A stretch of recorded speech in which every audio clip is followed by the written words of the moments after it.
Hello to you. My name is Jessie Johnson. This video is about Earth, Moon, Sun, and centripetal force. We'll start with A, the heliocentric religion. The heliocentric religion poses as science but isn't, which is used by the capitalist system to keep humans ignorant and enslaved without them knowing it, is based on physically impossible processes. One of those is the misuse of the principle of centripetal force. Helio means sun, sun-centric and sun worship, with the sun at the center of all things and the most important, instead of Earth and us humans and the rest of life at center and the most important. About 90% of astronomy is false. It isn't science, but religion. It is built on bigotry and taken on faith, just as all false religions. We'll go to B. Centripetal force. Centripetal force means 1. The force acting on a system moving in a circular or curved path and directed to the center around which the system, object, or body is moving. Number 2. A force that makes a body or system follow a curved path. Centripetal has a minimum force, which is 0, and a maximum force, which is equal to x.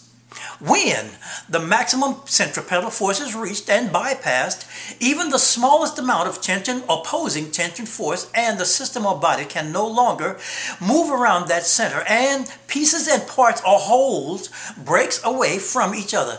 The system or body's elements or structure are released and break away on a 90-degree angle to the radius line or centripetal force line, if there are no opposing forces. Please look at this drawing. Hold on, please. I'm going to move the camera.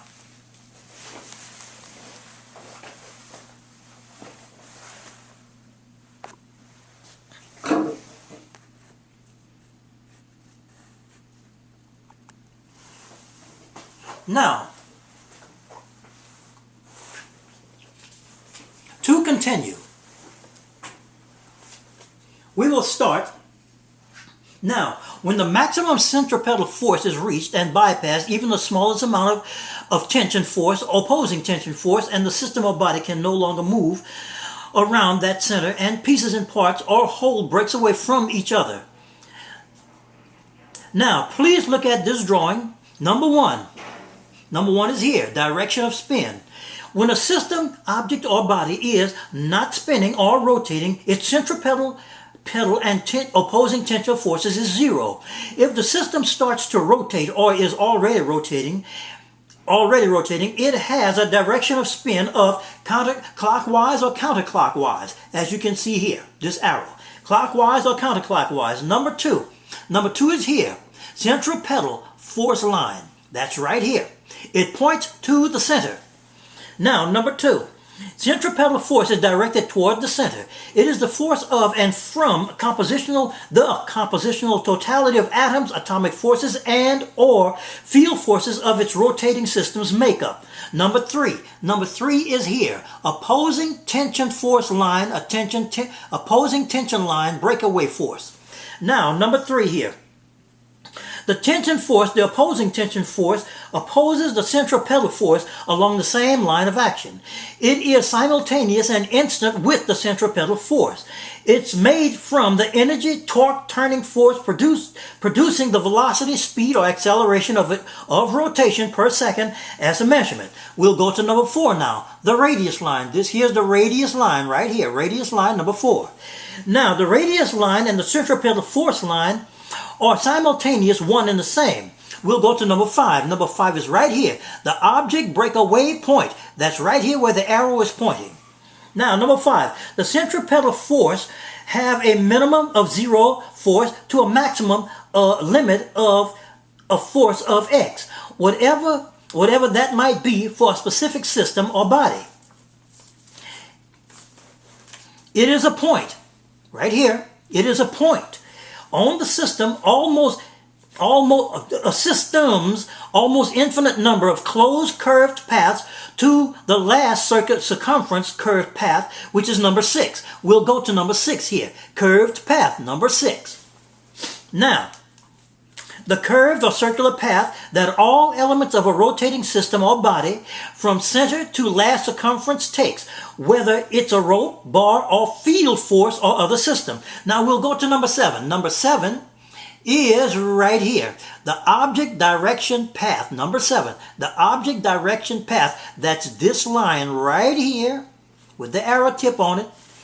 Now, number 7. The object release line is a velocity line that's 90 degrees to the radius line when the opposing tension force overcomes the maximum centripetal force at any point in and on the system's concentric circumferences, and the elements of the system breaks away. Now we'll go to number 8. Number 8 is right here, 90 degrees. Number 8, where is number 8? Any element making up the rotating system or object when released moves in the direction of spin clockwise or counterclockwise in a straight line in a straight line 90 degrees to the radius line. This is radius line, 90 degrees to the radius line right here, 90 degrees to the radius line, which is a point tangent on any concentric circle circumference of the system. This is the right here at that point. Now, of the system, if unopposed, moves in a straight line because there is no more force pulling it toward the center. Number 10, we'll go to number 10, which is, number 10 is right here, the center. Number 10 is the center. Oh, pardon me. Number 9, pardon me. Number 9 first though. Let me do number 9. An object or element of a rotating system, such as right here, right there. The object right there, and the arrow right here pointing to it. Now, an object or element of a rotating system, if unopposed, moves in a straight line because there is no more force pulling it toward the center. Let's go to number 10. Number 10 is right here, the center. Now, number 10. All closed circles or closed curved circular paths have a center point to it in which the system is spinning around. Now, to continue. Hold on, please.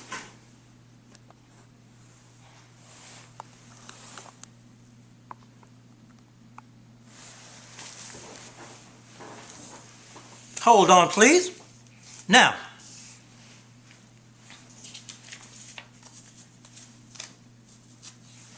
let's continue. When the force in the opposing tension line becomes more than the force in the centripetal force line, the system at those points starts to come apart because of the speed at which the system is rotating. Now, on a rotating body or system, things can be attached or not attached to the system, its internal aspects of or on its surface. To make a moving body out of a straight line path takes force. The centripetal force has a maximum when it can no longer hold and pull things to the center. As an example, if a string has a maximum of 100 pounds of stretching force exact before breaking, then put in 1 extra pound to it will break it at 101 pounds. It will be overcome by 1 pound. If you tie this same string to a 10-pound ball and spin it, once the tension in the string reaches 101 pounds, it will break. Its maximum has been reached and overcome by the opposing tension force. The ball will fly away at a 90-degree angle to the radius line. It has no force pulling it to the center any longer. The opposing tension force is produced and equal to the energy and torque turning force investing in spinning the string and the ball at a specific speed, whether a thing is spinning, rotating, or revolving. This is the case with all things of force, whether mass force things or field force things. All force at base is the same. Force is the ability to effect anything, no matter how small the effect. Oh yes, I'm using arithmetic. Now, if gravity is 0 to 9.8 meters a second in the first second, this will equal 0 to 32.4 feet in the first second. In that first second, a pull down force. Then it is a force as all other forces. Any amount of force over 9.81 meters a second or second squared of downward pull, such as 9.82 meters a second in the opposite direction, will overcome it going up. This is what birds and other flying systems do. The upward pull can balance the downward pull if equal. Gravity is, by definition for physics purposes, it is a downward pull acceleration force. Now let's do C, gravity. Gravity can be considered a centripetal force, just as the string example. If anything is spinning, rotating, or revolving in its field of influence, it has a maximum strength before things break away from it. Centripetal force is experienced by virtually every human every day of their life. Every rolling car wheel is centripetal force.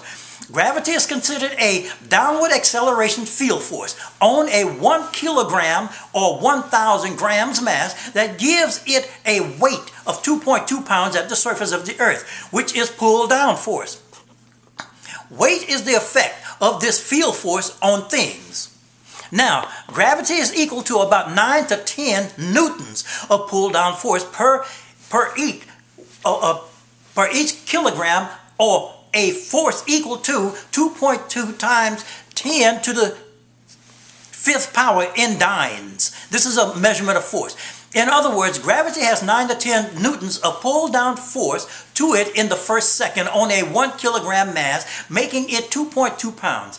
Earth's gravity is considered to be 1 unit at 9.81 meters a second squared. 9.81 meters in a second equals 32.4 feet in that second at the end of that first second. In the first second of pull down force toward the surface. In the centripetal form, it will be towards the center. It takes 9.2 meters a second squared in the opposite direction to overcome this gravity force, no matter how far it extends in distance from that center. Gravity is considered to get weaker and weaker as it moves away from that center or that surface. Like all force fields, if the Earth is in empty space, then it has no weight. Mass, yes. Weight, no. Now let's do D. Earth, Moon, and Sun in relations to centripetal force. The Earth is considered to be rotating at 1,040 miles per hour at an equator, which is equal to 1,225 feet per second of opposing tension force in the opposite direction to gravity's 32.4 feet per second force towards the center along the same line of action. This is about 47 times greater, or 1,025 divided by 32.4. This is 1,493 feet per second greater, or 1,525 feet minus 32. Now, anything not attached to the surface will come off way before this rotation speed is ever reached. This is 1,525 feet per second of opposing tension line breakaway force. Weight do not hold the thing down. The field force that produces the weight holds it down. Empty space has no force to hinder or accelerate anything and will not stop this process. Though the Earth is said to be rotating, gravity has only 9 to 10 newtons of centripetal force to hold anything and everything in place on the surface per kilogram of mass. Hence, all things not attached flies off. All water, air, life, rocks, and so on will come off the surface when 11 newtons in the opposite direction to gravity is reached, which is about 9.82 meters a second, or second squared if you want it, and over. Can you see the birds fly? Can you hear the birds sing? All that you must do is find out how much more force in the opposite tension line breakaway force direction than the centripetal force line is. Oh yes, the moon supposedly is 7.36 times 10 to the 22nd power in kilograms of mass. Gravity is supposed to hold this thing in place at 10 newtons. Gravity at 9.81 meters a second squared at 10 newtons is supposed to hold this thing the size of the United States at 240,000 miles distance in place. Gravity becomes basically zero at 10,000 miles from the surface of the Earth in the heliocentric religion model of a solar system. In other words, it looks like this. Now, hold on.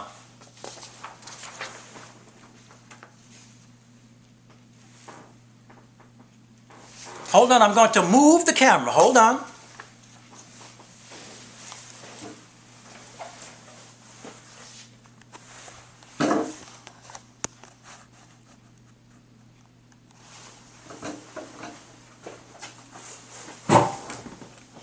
This here is the measuring tools I used. 1 Newton equals 10 to the 5th dynes. 1 pound equals 4.445 newtons. 1 Newton equals 0.225 pounds. 0.225 pounds equals 10 to the 5 dynes. 2.2 pounds equals 2.2 times 10 to 2 times 2 times 4.445 newtons equals 9.8 newtons. 1 kilogram equals 2.2 pounds equals 9.8 newtons. 1 kilogram equals 1,000 grams, and 9.81 meters a second in the first second equals 9.81. 9.8 to 10 newtons per kilogram. Now, hold on, please. Gravity here. 1 unit of gravity equals 9.81 meters a second, and as well as second squared when the second comes into play. 9.81 meters at the end of 1 second equals 9 to 10 newtons of force. Meters equals 9.81 meters equals 32.4 feet. Hold on, please. Now, we're going to do Earth. Earth to Earth, so to speak, or Earth to Earth. Earth to itself, in other words. We are told that the Earth rotates at 1,040 miles per hour at an equator. 1,040 miles per hour divided by 60 minutes equals 17.33 miles times 5280, which is 1 mile. 5280 feet equals 91,504.4 feet divided by 60 seconds equals 1,525 feet in that first second. This is the centripetal force line. This is what's holding 32.4 feet in that first second is equal to 10 newtons, and it is pointed toward the center of centripetal force, and it's supposed to hold an opposing force. The opposing tension force line breakaway force is 1,525 feet in that second. 1525 divided by 32.4 equals 47.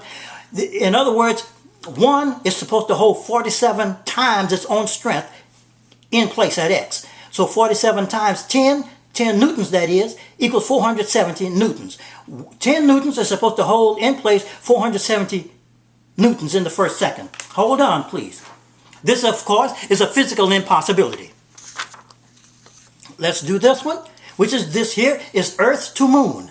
The moon is considered to be 240,000 miles from Earth. 240,000 miles times 6.28, which is 2 pi radius, equals 1,507,200 miles. Revolving circumference. Now, 1 time per 27 days, 27.3 days, times 24 hours equals 655.2 hours. And 1,507,200 divided by 655.2 equals 2,300 miles per hour equals 2,300 divided by 60 minutes equals 38.33 miles a minute, and 38.33x, 33 times 60 minutes equals 38.33 times 5280 feet, which is 1 mile, equals 2,432.2 feet divided by 60 seconds equals 3,373.9 feet a second, and the 33.73.9 feet divided by 32 equals 104. So a gravitational pull of 1 is trying to hold back something that's 104 times its own power, and 104 times 10 newtons equals 1,040 newtons. Here's the centripetal force line, which is 32.4 feet a second, trying to hold back something that's 104 times, pardon me, that's right, 104 times its own force, which is the opposing tension force, opposing tension line breakaway force, which is 3,373.9 feet a second. Hold on, please, which is a physical impossibility. Hold on, please. We'll go now. Sun to Earth. Sun to Earth. The Sun to Earth. The Sun is considered to be 93 million miles from the Earth. 93 million miles times 6.28, which is 2 times pi r, equals